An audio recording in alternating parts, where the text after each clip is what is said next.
देखा शनिदेव, आपकी वक्र दृष्टि का मुझ पर कोई प्रभाव नहीं हुआ। प्रभु, आपके वरदान के कारण मेरी वक्र दृष्टि के प्रकोप से ना तो कोई देव सुरक्षित रह सकते हैं, न ही मानव, दानव और ना ही स्वयं आप प्रभु। मेरी वक्र दृष्टि का ही प्रभाव था जो आपको कैलाश धाम छोड़कर इतने समय तक वन वन भटकना पड़ा और अंत में एक वृक्ष की कोटर में शरण लेनी पड़ी। परंतु मुझे सत्य का आभास है प्रभु, और सत्य ये है कि आज आपने मेरी वक्र दृष्टि के प्रभाव को सार्थक कर इस संसार में मेरी मान्यता को और वृद्धि दे दी। इस आशीर्वाद के लिए मैं आपका कोटि कोटि धन्यवाद करता हूं प्रभु। आशीर्वाद भी उसे ही प्राप्त होता है जो उसके योग्य होता है, और इस संसार में आपसे योग्य और कौन है। आज से चिरकाल तक आपको आपके न्याय के लिए जाना जाएगा।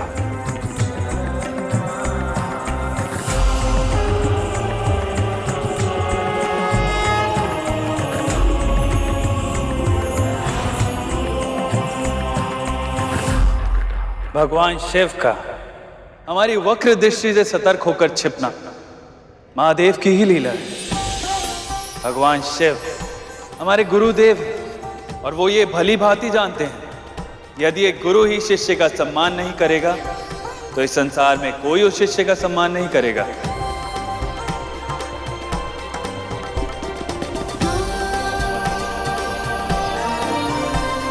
आप अपनी बातों से मुझे बहला रहे हैं स्वामी। महादेव के छुपने का कारण चाहे जो भी हो, किंतु ये सत्य है कि वो आपसे भयभीत अवश्य हुए थे, है ना?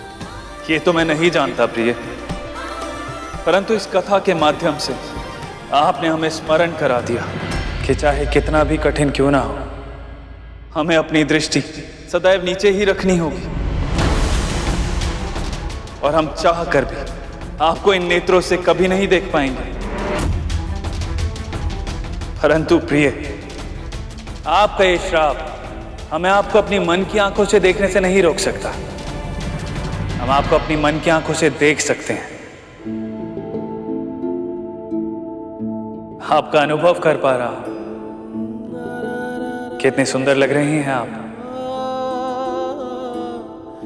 भोर की ओस की तरह शीतल, फिर भी प्रेम की ऊष्मा से भरपूर, देह को सुख का अनुभव कराने वाली वर्षा की तरह भावनाओं से ओतप्रोत।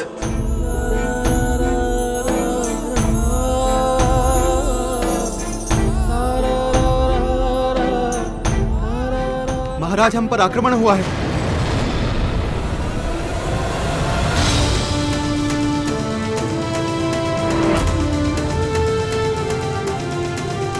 मेरी दृष्टि के प्रकोप से महादेव भी सतर्क होकर छिप जाते हैं, तो कौन है ये मूर्ख जिसने बिना आमंत्रण के मेरे गृह में प्रवेश करने का दुस्साहस किया?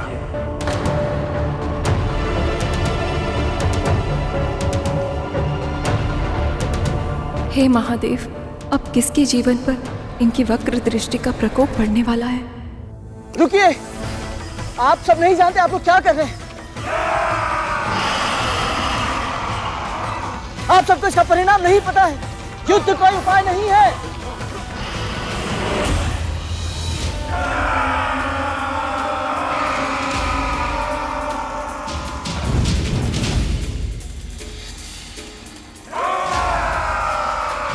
आप दोनों समझ नहीं रहे कि हम ये कितनी बड़ी भूल कर रहे हैं। मैं कह रहा हूं रुक जाइए, अब भी समय है। मैं कहता हूं रुक जाइए।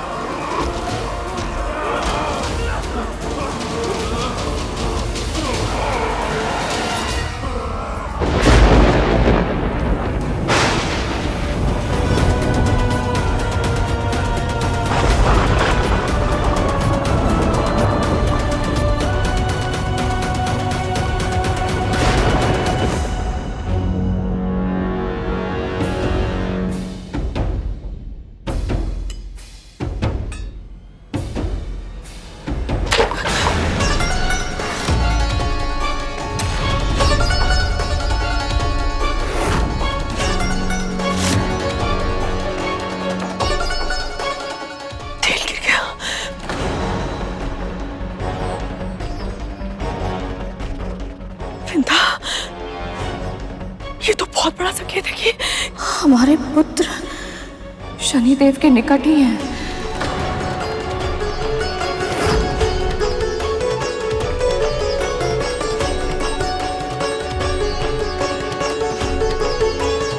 अवश्य है गरुड़, जानबूझ के हमारे भाइयों को अपने साथ लेकर गया।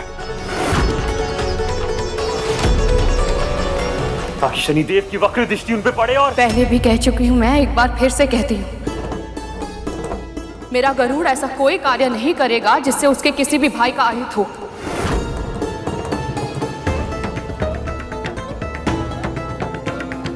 आपके पुत्रों को अपना दायित्व मानकर उनकी रक्षा करेगा।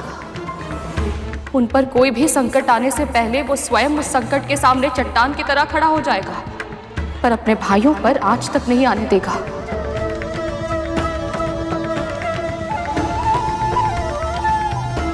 बस हमारे पुत्र कुछ ऐसा ना कर दें जिससे शनिदेव रुष्ट हो जाए।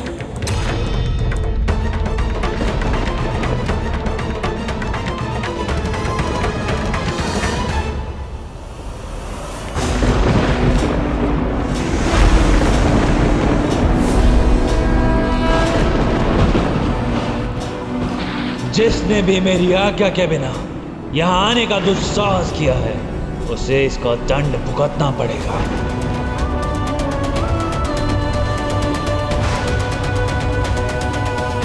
ये कैसा विचित्र परिवर्तन है वातावरण में, कहीं कुछ अनर्थ तो नहीं होने वाला है?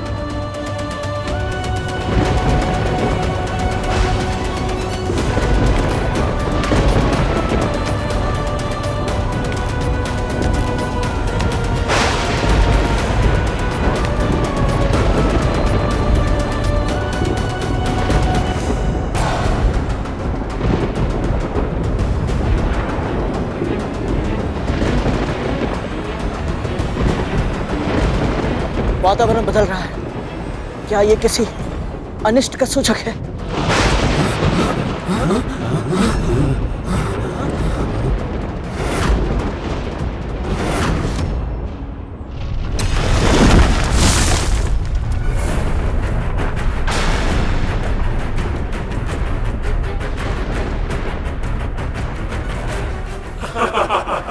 संभल कर, इसके किनारे बहुत तीक्ष्ण है।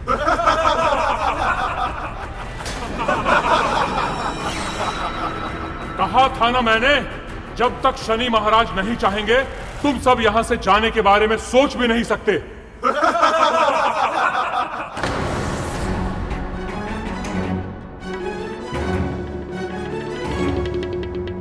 ऐसी कठिन परिस्थिति में क्या कर सकता हूं मैं? अपने नाग भाइयों को छोड़कर जा भी नहीं सकता। बड़ी माँ ने मुझ पर विश्वास करके इन्हें मेरे साथ भेजा था। बंदी बन गए हम सब, पर मैं इस कारागार में नहीं रह सकता। मुझे घर जाना है। भैया!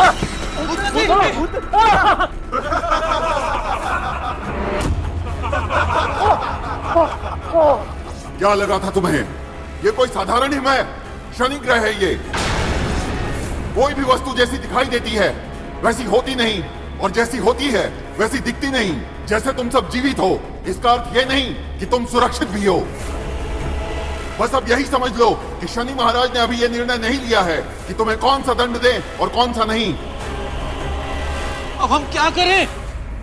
तुम तो इतने शक्तिशाली हो गरुड़, शीघ्र ही हमें यहाँ से बाहर निकालो, नहीं तो। शनिदेव की शक्ति के सामने मेरी शक्ति किसी योग्य नहीं है, और इस ग्रह का गुरुत्वाकर्षण इतना अधिक है कि अपना पूरा बल लगाकर यहाँ से उड़ना तो दूर, अपने पंख भी फड़फड़ा नहीं सकता।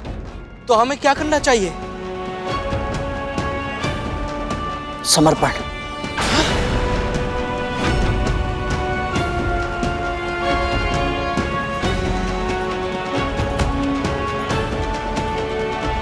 और प्रार्थना भी कि शनिदेव की वक्र दृष्टि हम पर ना पड़े। पर गरुड़, तुमने असुर सेना, महाराज बलि, किसी के सामने घुटने नहीं टेके, तो फिर आज शनि महाराज के आने से पहले ही तुम क्यों?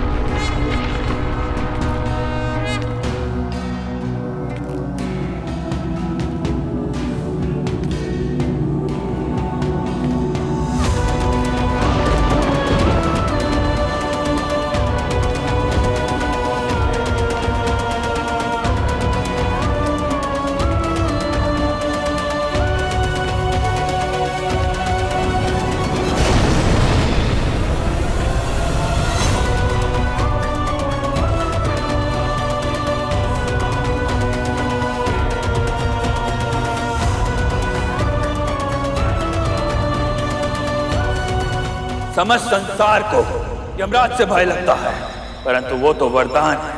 वो आते हैं, प्राण लेते हैं और चले जाते हैं, पर मैं श्राप हूं।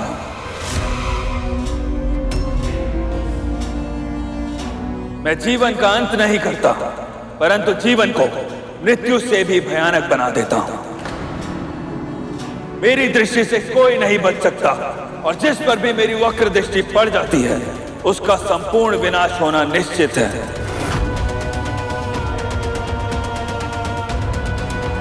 फिर भी तुम यहां आ गए मेरे सामने।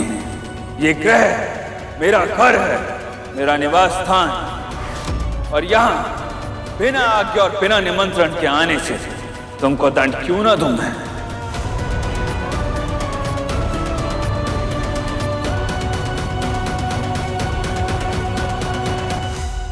तेरा चौथा संस्कार है दृष्टि नीचे रखना।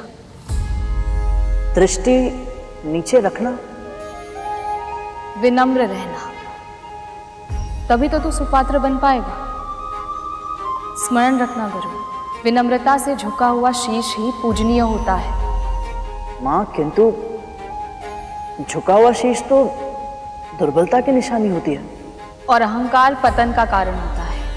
अपने चारों ओर देख कर, कुछ वृक्ष अहंकार से तने खड़े हैं, किंतु कुछ वृक्ष स्वाभिमान और विनम्रता का संतुलन स्थापित कर वायु के साथ झूल रहे हैं। जब आंधी आएगी तो तने हुए शीश वाले वृक्ष धूल में मिल जाएंगे, परंतु अपने लचीलेपन के कारण विनम्र वृक्ष वायु के वेग के साथ झुक जाएंगे और आंधी बीत जाने पर फिर से खड़े हो जाएंगे।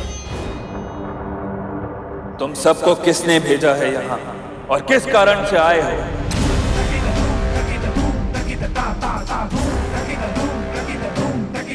शीघ्र बताओ, अन्यथा मेरा प्रकोप सहने के लिए तैयार हो जाओ।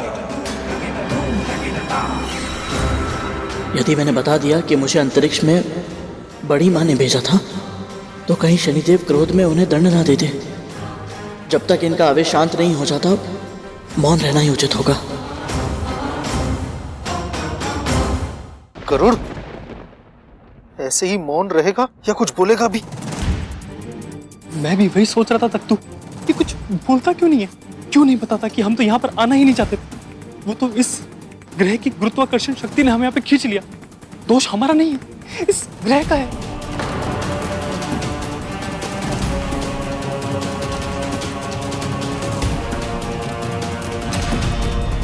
ये सब तो नाग है, उड़ नहीं सकते, तो तुम ही हो जो इन सबको यहां लेकर आए हो।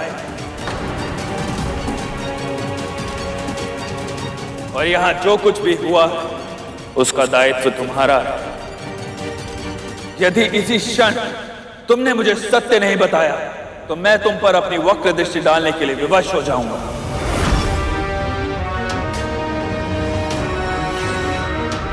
और यदि एक बार मेरी वक्र दृष्टि तुम पर पड़ गई तो तुम्हारे जीवन की सारी प्रसन्नता मेरे नेत्रों की अग्नि में जलकर भस्म हो जाएगी,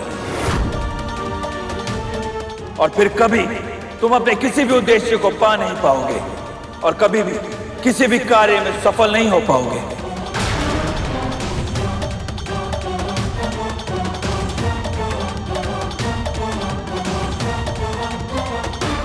मैं ऐसा नहीं होने दे सकता। यदि सच में मेरे जीवन में शनि की साढ़े साथी लग गई तो मैं माँ को दास्ता से मुक्त कैसे कराऊंगा? मुझे इन्हें सत्य बताना ही होगा, और मैं नागों के लिए संकट का कारण नहीं बन सकता। तो फिर क्या करूं मैं माँ?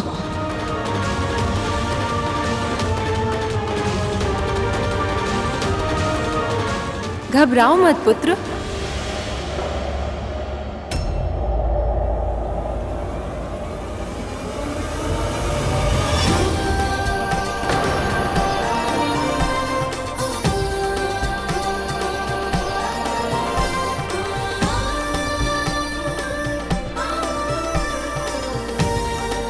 मेरे पति न्याय के देवता हैं।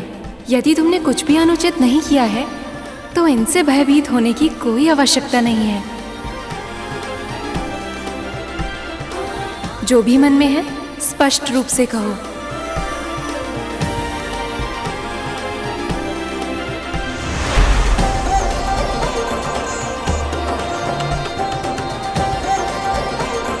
सत्य कह रही हैं देवी, यदि तुम मेरे क्रोध की ज्वाला को फिर से प्रज्वलित नहीं करना चाहते तो यही समय है, स्पष्ट बोलो और सत्य बोलो।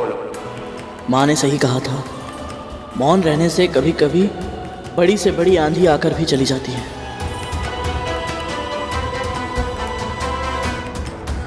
शनिदेव और देवी धामिनी को महर्षि कश्यप और माँ विंता के पुत्र गरुड़ का सादर प्रणाम। सत्य ये है कि मैं अपनी बड़ी माँ के आदेशों का पालन करते हुए अपने नाग भाइयों को सूर्यलोक लेकर जा रहा था, परंतु उल्कापिंडों की वर्षा के कारण हम अपना पथ भटककर यहाँ आ पहुंचे। आपके सैनिकों ने हमें शत्रु समझा और हमें बंदी बनाने का प्रयास किया, और मेरे नाग भाइयों ने भी अपने स्वभाव अनुसार इनका विरोध किया, और यह युद्ध कब आरंभ हो गया पता ही नहीं चला। परंतु शनिदेव, मेरे और मेरे भाइयों के मन में इस ग्रह के निवासियों के लिए कोई दुर्भावना नहीं है, बल्कि मुझे तो ऐसा लगता है कि अवश्य ही मैंने कोई शुभ कार्य किए होंगे कि मुझे आपके दर्शन करने का अवसर प्राप्त हुआ। मैं धन्य हुआ देव। मेरे दर्शन करना तो दूर, समस्त संसार मेरी छाया से भी परे रहना चाहता है, और तुमने कहा तुम्हें हमारे दर्शन करके अच्छा लगा। यदि तुम हमसे भेंट करके इतने ही प्रसन्न हो तो अभी तक मौन क्यों थे? मैं मानता हूँ शनिदेव कि आपके विश्राम में बाधा डालने के बाद, आपके हाथ में त्रिशूल देखने के बाद मैं कुछ समय के लिए भयभीत अवश्य हो गया था, परंतु आपके विषय में मेरी माँ ने मुझे जो कुछ बताया है उसका स्मरण करने के बाद आप मेरे लिए भय का कारण नहीं, वंदनीय है। शनिदेव, मेरी ही तरह आपने भी अपने जन्म से पहले अपनी मां की पीड़ा को न केवल पहचाना बल्कि उसे सहन भी किया। तो भला दूसरों की पीड़ा को अपनी समझकर सहन करने वाले आप किसी और के लिए भय का कारण कैसे हो सकते हैं? मेरी मां की तरह आपकी मां को भी उनके अपनों ने बहुत पीड़ा पहुंचाई है, पर फिर भी ना तो वो धर्म के मार्ग से हटी और ना ही आप। सत्य तो ये है कि बचपन में अनेक कष्ट सहने के बाद जीवन में उन्नति पाने के लिए आपने बहुत कठिन तपस्या की शनिदेव, तब जाकर आपको न्यायाधीश का पद प्राप्त हुआ। इसलिए हर मातृभक्त को आपका अनुकरण करना ही चाहिए। यदि तुम्हें लग रहा है कि हमारी प्रशंसा करके तुम और तुम्हारे सभी नाग भाई हमारे प्रकोप से बच सकते हैं तो ये तुम्हारी भूल है।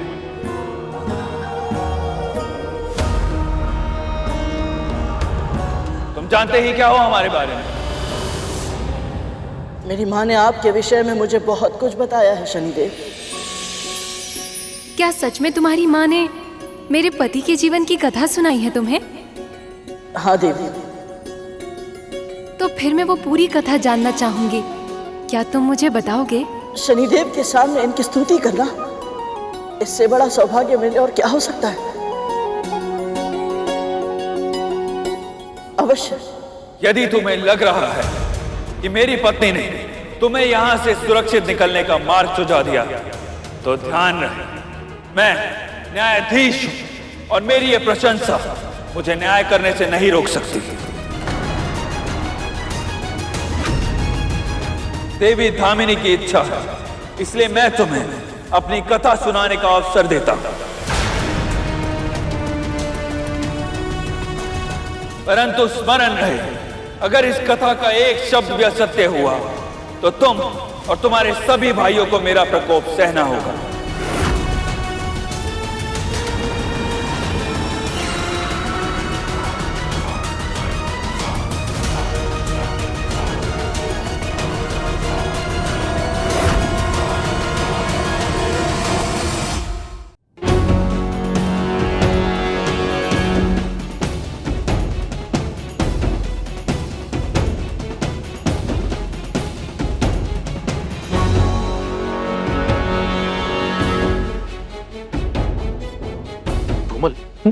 यदि इससे कथा सुनाने में भूल हो गई और शनिदेव की दृष्टि इस पर पड़ गई तो इसकी तो 7.5 लग जाएगी।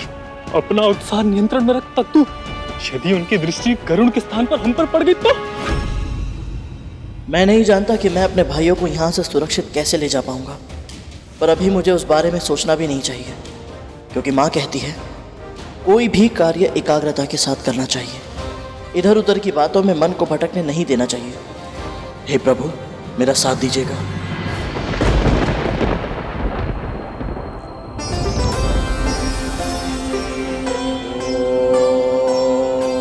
ब्रह्मदेवाय नमः।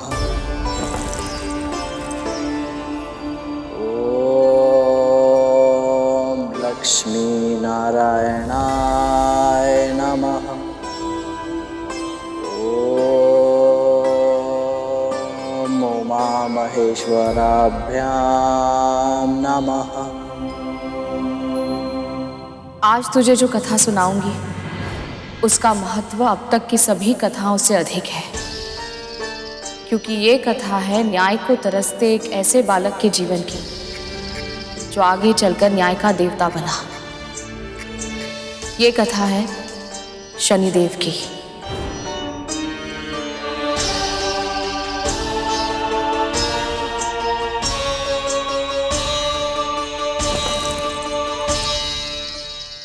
ये कथा उन शनिदेव की है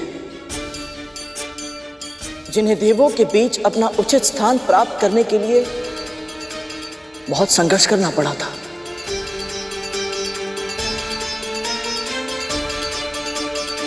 सूर्य ने त्यागा जिस पत्नी को, पुत्र रूप में उसके गर्भ में आए। शनि देव के ताप तेज को उनके पिता भी जान न पाए। ये क्या कह रहा है गरुड़? ऐसे कटु वचन निकालेगा तो शनिदेव की वक्र दृष्टि आज निश्चित हमारा भाग्य बन जाएगी। सूर्य देव का विवाह हुआ था विश्वकर्मा की पुत्री संज्ञा से। 3 संतानों का जन्म हुआ था इसी दैवीय योग से। पहले पुत्र वैवस्वत मनु, दूसरे यम और तीसरी यमुना कहलाई। कालांतर में बनी नदी और अद्भुत उन्होंने कीर्ति पाई। विवाह को बीते वर्षों फिर भी स्वामी के तेज को था सहना कठिन। झुलसता था अब भी संज्ञा का तन। उदासीन हो रहा था सूर्य कमल। उदास और खिन्न एक दिन भ्रमण कर रही थी संज्ञा, जब दिखी उन्हें अपनी छाया और विचार एक मन में आया।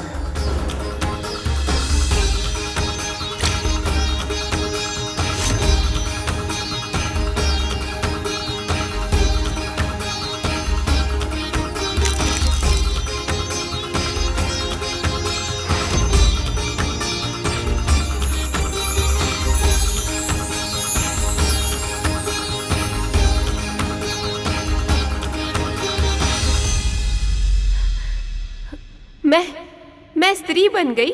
आपने मेरी रचना की है। आज आपने एक छाया को काया दी है। ये मेरा बहुत बड़ा सौभाग्य है। मैं कृतज्ञ हो गई देवी संज्ञा। ये कृतज्ञता तुम्हें अपने कर्मों में दिखानी होगी। जिस जीवन को तुम अपना सौभाग्य मान रही हो वो मेरा उपकार है और तुम्हें उसका ऋण चुकाना होगा। तुम मेरी छाया हो, मेरे हर आदेश का पालन करना होगा तुम्हें। मुझे स्वीकार है देवी, मेरे लिए अपने स्वामी सूर्यदेव का तेज सहन करना बहुत कठिन है। इसलिए तुम्हें मेरे स्थान पर उनकी पत्नी संज्ञा के रूप में उनकी सेवा करनी होगी। स्मरण रहे, उन्हें हमारा ये भेद पता नहीं चलना चाहिए। मैं तप के लिए जा रही हूँ। जब तक लौट कर नहीं आती, मेरे स्वामी और मेरे संतानों की सेवा करना ही तुम्हारा धर्म है।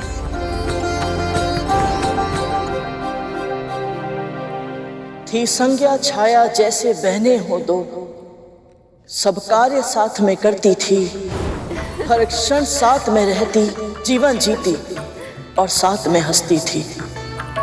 छाया थी निर्दोष और सौम्य। उन्हें संज्ञा की योजना का आभास न था। स्नेह संबंध नहीं, बस स्वार्थ का नाता है, ऐसा उनको विश्वास न था। पति सेवा की, संतानों का ध्यान रखा, मौन रही और सब कुछ सहा। साथ है जो वो पत्नी नहीं और कोई है। सूर्य को ये आभास न था, वो उनका तेज भी सहती, ध्यान भी रखती, घर का सारा कार्य भी था।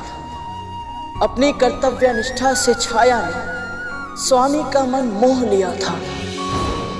दोनों को साथ ला रहा था, ये नियति का अवश्य कोई संकेत था। अग्नि और वायु साथ साथ थे, संबंध तो फिर होना ही था। पंख लगा के उड़ जाता सुख में समय, सृष्टि का यही नियम है। दुर्दिन छाया के आरंभ हुए तब, जब पता चला वो गर्भवती है। जो ही संज्ञा को मिली सूचना कि सूर्य और छाया ने प्रेम का समागम किया, बस बहुत हुआ, अब जाओ मेरे जीवन से। उन्होंने ईर्ष्या में छाया को आदेश दिया, पर छाया तो प्रेम में रमी हुई थी। उन्होंने वचन दिया, मैं तुम्हारे पति से दूर रहूंगी, इस भावी माँ को एक कोने में रहने दो। संज्ञा को ये भी स्वीकार न था, आवेश में थी, छाया से झगड़कर वन चली गई। छाया ने संज्ञा को ढूंढने के लिए वन को प्रस्थान किया, पर उनकी कहा सुनी में हो गया था सूर्य को संदेह। उन्होंने छाया का पीछा किया।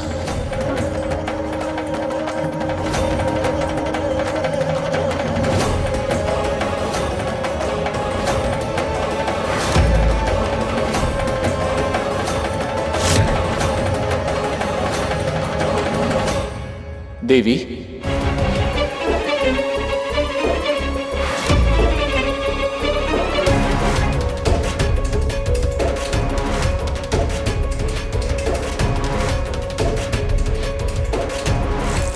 संज्ञा, प्रणाम स्वामी। तुम यहाँ? तो फिर ये कौन है?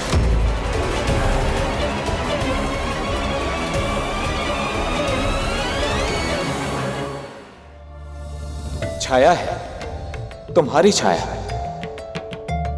तो क्या मैं अब तक इसके साथ?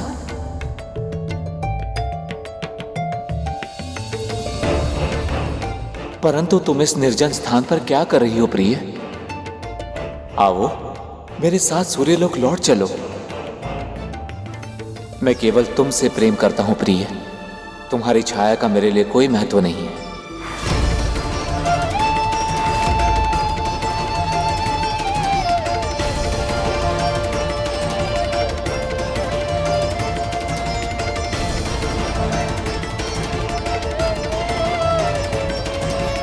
ये कहकर आपने मेरे हृदय से बहुत बड़ा बोझ उतार दिया है स्वामी। मैं आपका तेज सहन नहीं कर पा रही थी, इसीलिए मुझे छाया की सहायता लेनी पड़ी। लेकिन अब मैं आपसे और अधिक दूर नहीं रह सकती। आप शीघ्र ही मेरे पिताजी के पास जाइए, वो अवश्य ही इसका कोई उपाय निकालेंगे, जिससे आपका ये भीषण तेज मेरे लिए समस्या ना बन सके और मैं फिर से आपकी प्रिय बनकर अपने सूर्यलोक लौट सकूं। मैं शीघ्र ही समाधान के साथ वापस आऊंगा। देव, मेरे साथ ऐसा अनर्थ मत कीजिए देव। मैंने आपको अपना प्रियतम माना है, पति समझकर ही आपकी सेवा की है, आपको अपना सब कुछ सौंप दिया है देव। मुझे अपने चरणों में स्थान दीजिए देव।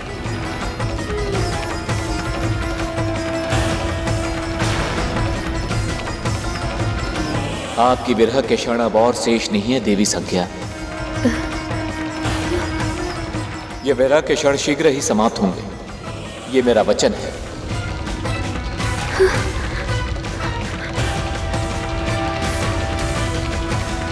स्वामी,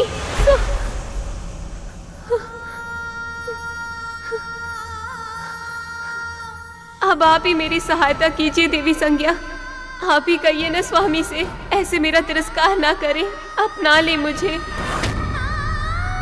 मेरे मन की पीड़ा को आपसे अधिक और कौन समझेगा। आप मेरी बड़ी बहन जैसी हैं। बहन? कौन सी बड़ी बहन? कैसी बड़ी बहन? नाता जोड़कर मुझसे मेरा अधिकार छीनना चाहती हो?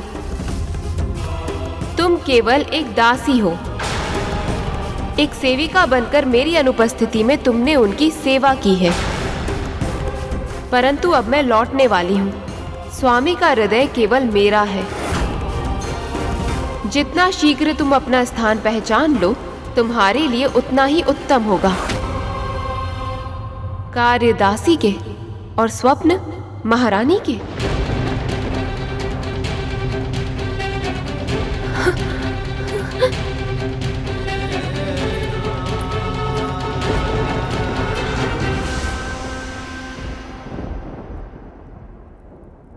संसार में सबसे गंभीर घाव हमें वही देते हैं जिनके बारे में हम कल्पना भी नहीं करते कि वो हमें कभी कष्ट भी पहुंचा सकते हैं।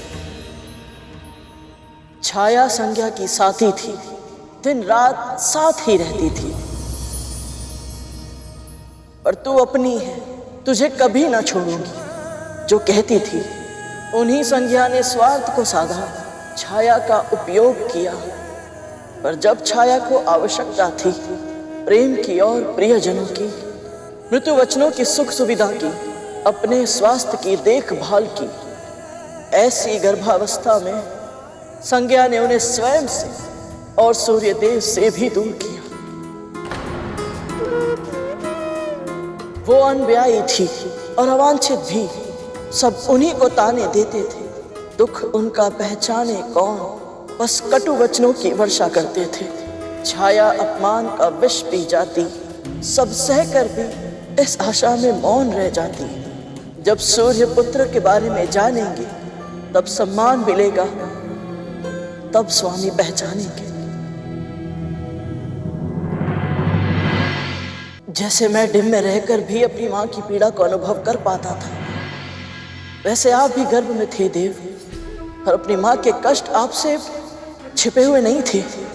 पल पल प्रतीक्षा की धूप में जलती छाया कि सूर्य देव कब लौट कर आए, सब कष्टों की परीक्षा उनकी कब समाप्त हो, कब स्वामी उनको अपनाए। विश्वकर्मा ने सूर्य का एक अंश काट कर अलग किया, तब संज्ञा सहन कर पाई। आपका ताप कुछ कम हुआ, अब हम साथ रहे, कहकर वो घर लौट आई। पहले संज्ञा ने धुतकारा था, अब हृदय के स्वामी ने भी छाया को छोड़ा, त्याग किया।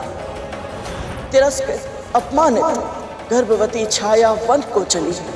उन्होंने तपस्या करने का निश्चय किया। ओम नमः शिवाय, ओम नमः शिवाय, ओम नमः शिवाय, ओम नमः शिवाय, ओम नमः शिवाय, ओम नमः शिवाय, ओम नमः शिवाय, ओम नमः शिवाय।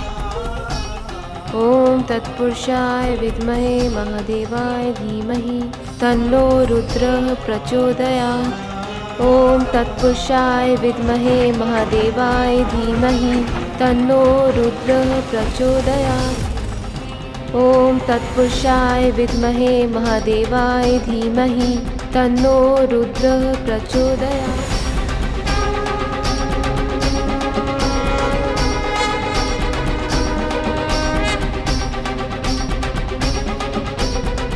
आपका उद्देश्य पूर्ण हुआ देवी।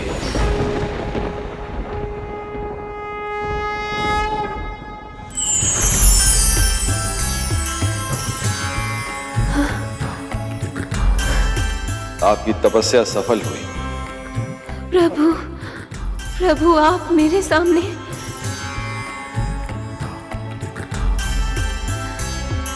गर्भवती स्त्री के लिए संसार में सबसे महत्वपूर्ण होता है उसके गर्भ में पोषण पा रही संतान। मैं आपको वरदान देता हूं देवी, आपका पुत्र आपके कुल का नाम और भी ऊंचा करेगा। यश और कीर्ति को असीमित रूप से आगे बढ़ाएगा आपका पुत्र।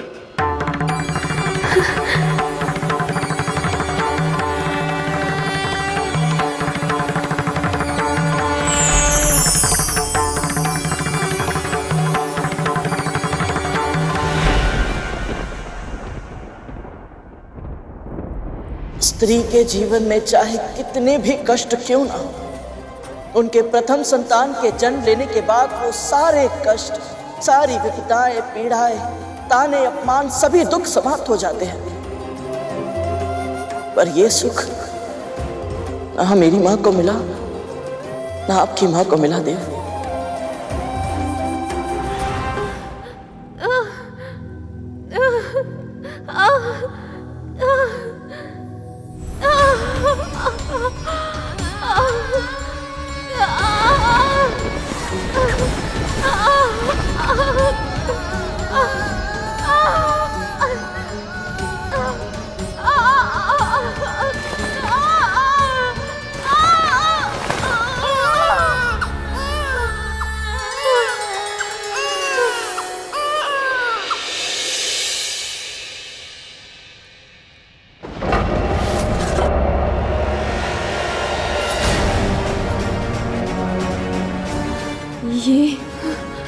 ये कैसे हो गया? सूर्य देव तो संसार को प्रकाश का उपहार देते हैं और उनका अपना पुत्र अंधकार से भी अधिक गहरा, कैसे? क्या वो इसे अपनाएंगे?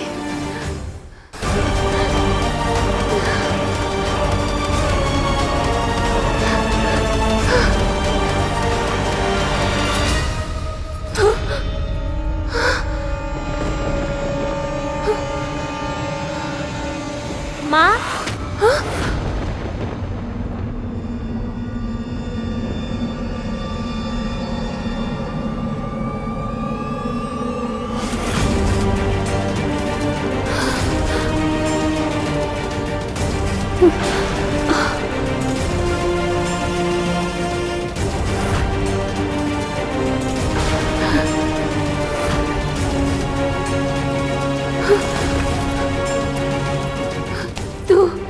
तो इतनी शीघ्र, इतना बड़ा, कैसे?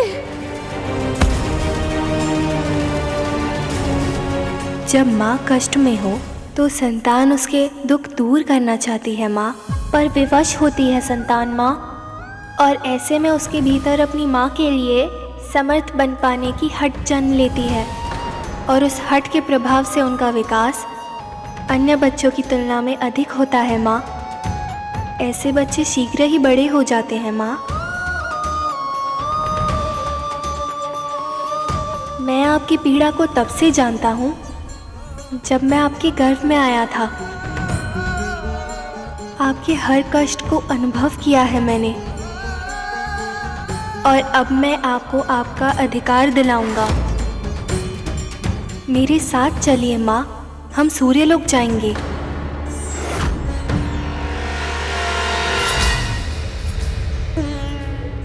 हर पुत्र यही चाहता है कि वो अपनी माँ के आंसुओं को पोंछ पाए, उनकी हर पीड़ा, हर कष्ट को समाप्त कर पाए, उन्हें वो सम्मान दिला पाए जिसके वो योग्य है। माँ के चरणों में पुत्रों का स्वर्ग होता है, और ये बात आपसे अधिक और कौन समझ सकता है देव।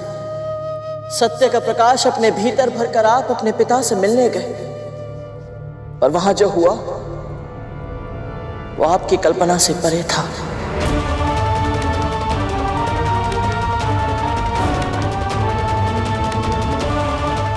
प्रणाम देव। बिना अनुमति मेरे दरबार में घुसने का दुस्साहस, कौन हो तुम दोनों? मैं देवी छाया और आपका पुत्र शनि हूँ, और आज यहाँ अपनी माँ को इनका अधिकार दिलाने आया हूँ। अधिकार की चर्चा ये सबोध मुख से। भूल तुम्हारी नहीं, तुम्हारी माता की। जब तुम्हें अपना उचित स्थान स्मरण नहीं रहा तो अपने बालक को कैसे खाओगे? तुम्हारी रचना एक विशेष उद्देश्य के लिए की गई थी। यदि वो उद्देश्य ही समाप्त हो गया तो तुम्हारा अस्तित्व भी समाप्त हो जाना चाहिए था। कैसे छाया, कैसे एक पर पुरुष के साथ संबंध बना पाई तुम? कैसे उस पुरुष की सैया सुसज्जित कर पाई जिस पर तुम्हारा कोई अधिकार ही नहीं?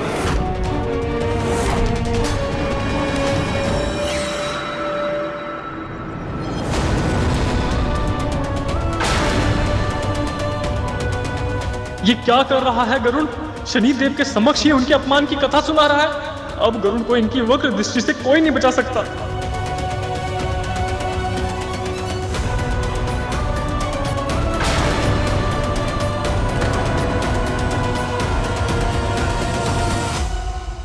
ऋषिराज गरुड़ के साहस भरे कारनामे देखने के लिए चैनल को सब्सक्राइब करें और साथ ही बेल आइकॉन दबाना न भूलें।